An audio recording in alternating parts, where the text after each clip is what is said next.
esse tema do louvor é para setembro, tá? Agora, em agosto, a gente está falando sobre salvação, lembra?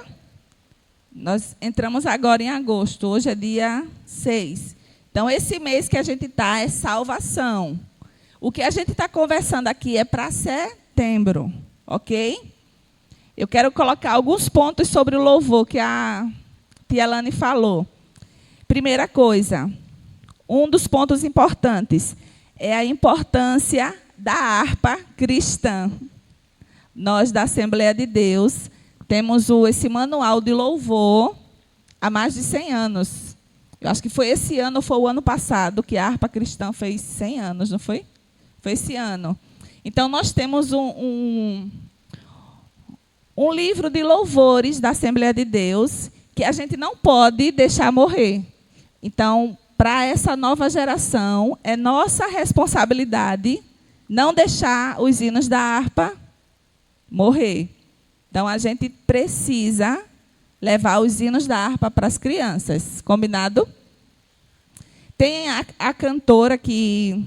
Tem algumas cantoras que até pegam os hinos da harpa e vão colocando alguns trechinhos para as crianças ir se familiarizando, que a gente já está colocando no nosso repertório.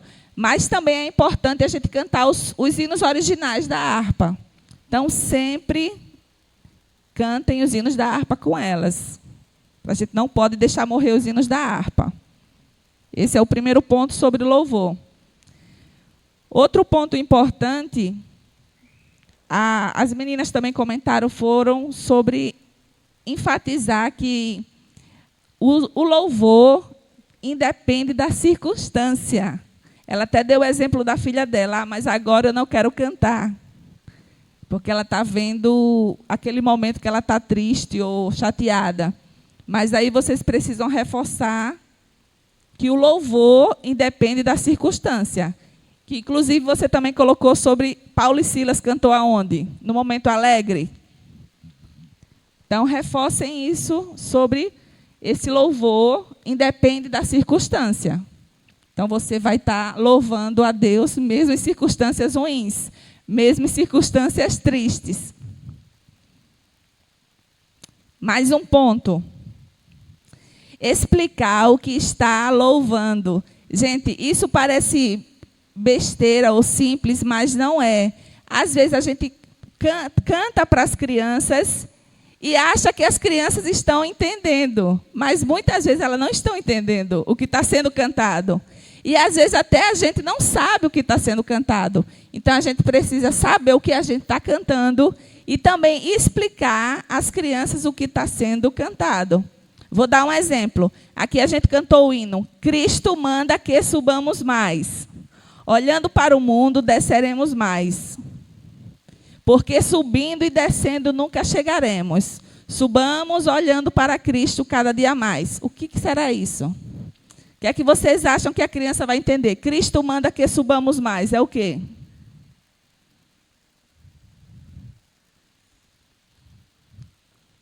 E aí, as tias sabem não? Olhando para o mundo, desceremos mais. É o quê? O que quer dizer isso? Então, a gente tem que saber o que é que a gente está cantando também. Ok? Então, muitas vezes é importante explicar o hino para as crianças. E a explicação também vai depender da faixa etária. Porque vai ter igreja que vai ter os menorzinhos, que já é uma explicação. Se for os maiorzinhos, já é outra explicação. E os maiores ainda vão questionar, né? Ainda vão, você tem que estar segura, porque se você titubear, aí eles não aceitam a resposta. Não é isso? Não é assim? É assim. Então, é importante explicar o que está louvando. Não que se explique todos os hinos, mas pega um hino assim e explica. Por exemplo, esse. Do Cristo manda que subamos mais. Porque a gente está caminhando, nosso alvo é para onde? Para o alto. Então, vamos para o alto. Então, se a gente olhar para Cristo, a gente vai subir. Mas se a gente deixar de olhar para Cristo, a gente vai fazer o quê? Descer. Então a gente pode ficar subindo e olhando para o mundo, olhando para Cristo, olhando para o mundo. Então o hino, esse louvor quer dizer isso. Para a gente só olhar para Cristo para, ok? Outra coisa, a influência de músicas seculares. Toda criança, a gente já falou isso aqui várias vezes. É difícil hoje, quase impossível, eu acho, blindar as crianças de terem contato com o mundo aí normal, o mundo. Não é isso? Porque toda criança tem isso, mesmo que a criança seja bem pequenininha, não vá para a escola, não vá para a pracinha brincar com outras crianças, mas quando você vê, ela sabe todos os memes, com todas as músicas, com todas as musiquinhas do sucesso. Sabe ou não sabe? Sabe. Então, a influência de música é grande demais. Mesmo nas menores crianças, elas sabem. Até coisa que você nem imagina, elas sabem. Então, como influenciar a música cristã naquele pouquinho tempo que a gente tem? É difícil. Mas aí só Deus para fazer aquela semente que a gente planta superar todas as outras coisas que elas vão absorvendo ao longo da semana. Então a gente tem esse desafio pela frente. Saber como colocar o louvor, os louvores que você... Eu acho que todo mundo aqui só tem um ensaio por semana, não é isso? Ou seja, você pega um dia na semana para ensinar aqueles hinos, para as crianças chegarem na igreja, saber, aprender, ter a postura, saber que está adorando a Deus. E mesmo assim, quantas dificuldades não tem para algo tão simples acontecer? E às vezes você chega na igreja, os pais não colocaram a criança para ouvir a música, não colocou para ver o vídeo, a gente ainda grava vídeo, ensinando gestos, manda o link, fica cobrando aos pais, vem para o ensaio. A luta é grande, né? Aí quando chega para cantar, a criança sabe a música, sabe o hino?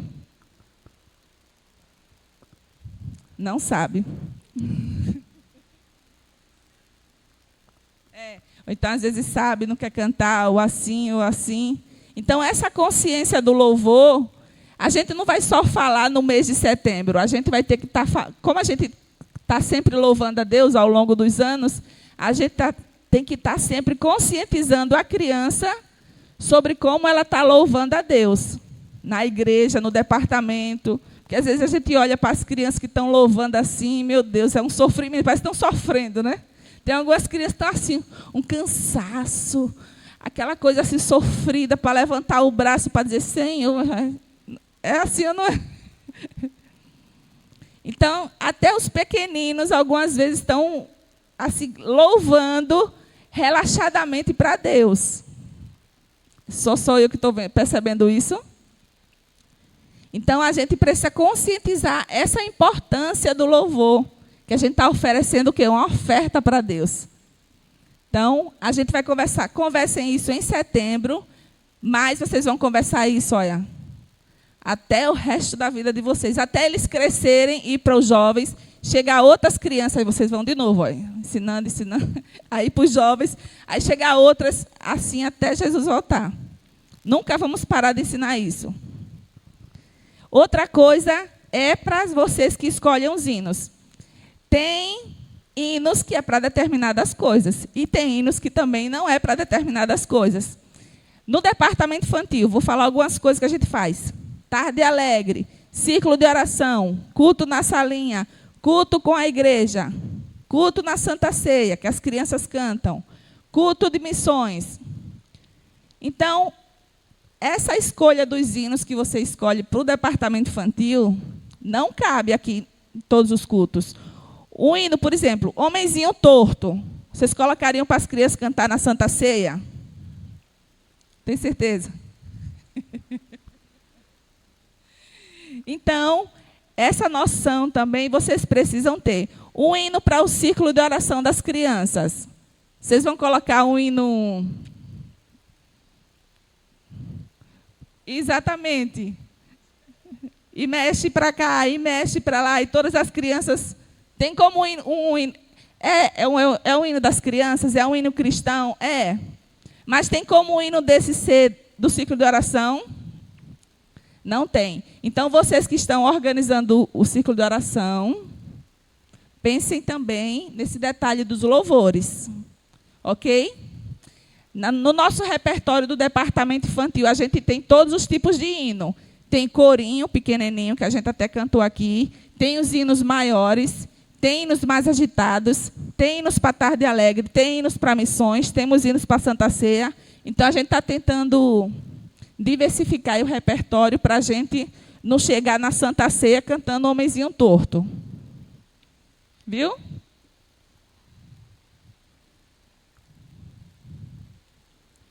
Pronto. Sobre o louvor, são esses pontos aqui que eu anotei. Tem alguma dúvida?